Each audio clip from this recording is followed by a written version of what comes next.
A reading from the Gospel of John in the 15th chapter. As the Father so loved me, so I have loved you. Abide in my love. If you keep my commandments, you will abide in my love, just as I have kept my Father's commandments and abide in his love. I have said these things to you, so that my joy may be in you, and that your joy may be complete. This is my commandment, that you love one another as I have loved you. Amen. Hear what the Spirit is saying to you this morning. Thanks be to God. Oh, before we begin, I wanted to share with Kelly and with you all that I spoke with Kelly's mom yesterday.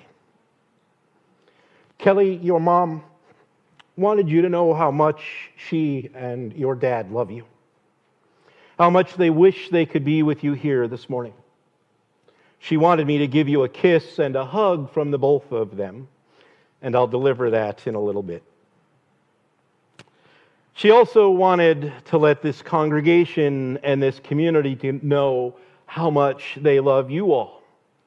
And they wanted to say thank you and express their gratitude for the way that you all have supported both her and John from the beginning, and how you all continue to love on Kelly. It means the world to them. There is a book that John and Kelly had been reading together as they were learning to navigate the road that lay before them after his diagnosis. The book is by Ram Dass, and it is titled Walking Each Other Home: Conversations on Loving and Dying. The title sums up the heart of the book, that life at its core is about presence and accompaniment, not fixing, not saving, just being with. And in the end, it's not about having the right beliefs. It's about how we love, how we listen, how we show up for one another, especially when things get hard. And if that's true, if we really are just walking each other home, and I believe that it is, then John Simmons was one of the finest companions on the journey. He didn't rush. He didn't shove. He didn't pretend to have all the answers. But he did know the way of kindness, the way of gentleness, the way of service, the way of love. The first time I met John, he and Kelly were showing up, not for coffee, not for pleasantries, but for a protest. Immigration justice, Newport. It was like the Spirit said, here's a kindred soul. Here's someone who doesn't just talk about values, he lives them. He shows up. John always showed up. During COVID, when stores were shuttering and churches were closing, and we worried whether or not there'd be enough offering if we had nobody in the seats, when churches were scrambling and communities were fraying, it was John who asked the question that became our plumb line through it all. If we're not serving the community, what are we even doing here? That wasn't rhetoric. That was clarity. That was compass. He didn't just ask it, he helped answer it with his time, with his ideas, his presence, his heart. But let's go back. Because long before John was showing up here, he was showing up for thousands of students in Denver. As an educator and an administrator, John spent years in the Denver school system, eventually serving as executive director of student services.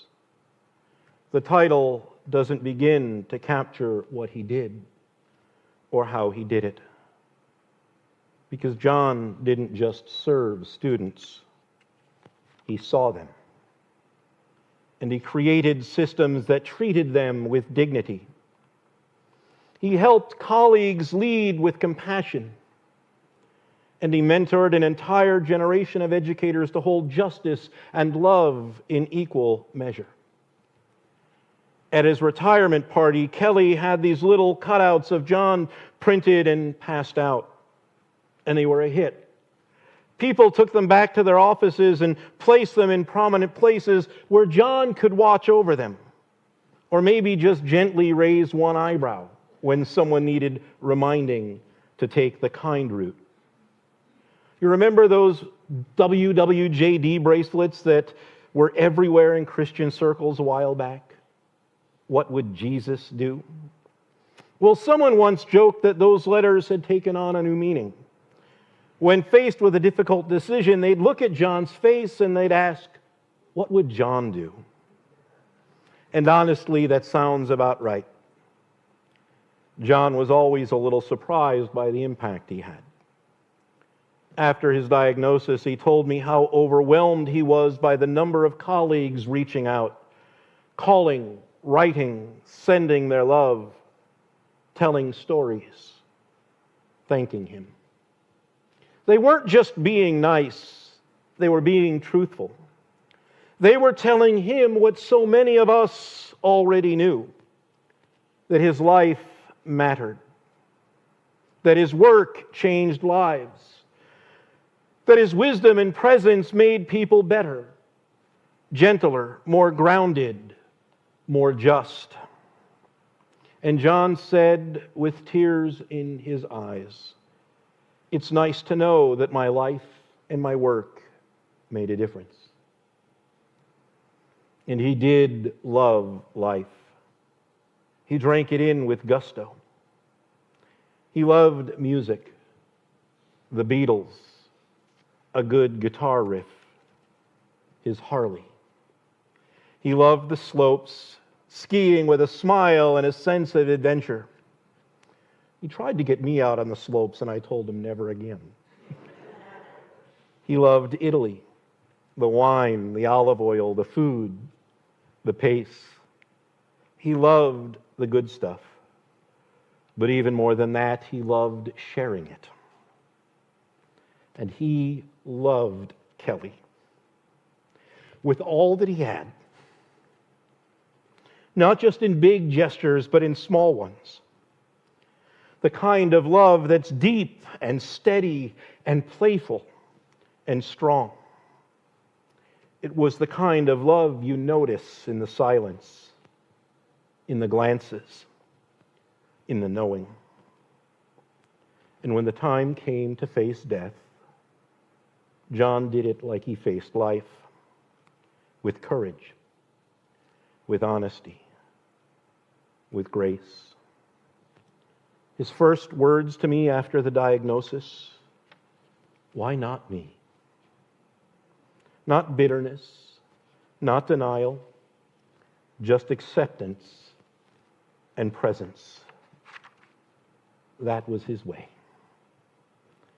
And friends, if you want to know what resurrection looks like, that's it.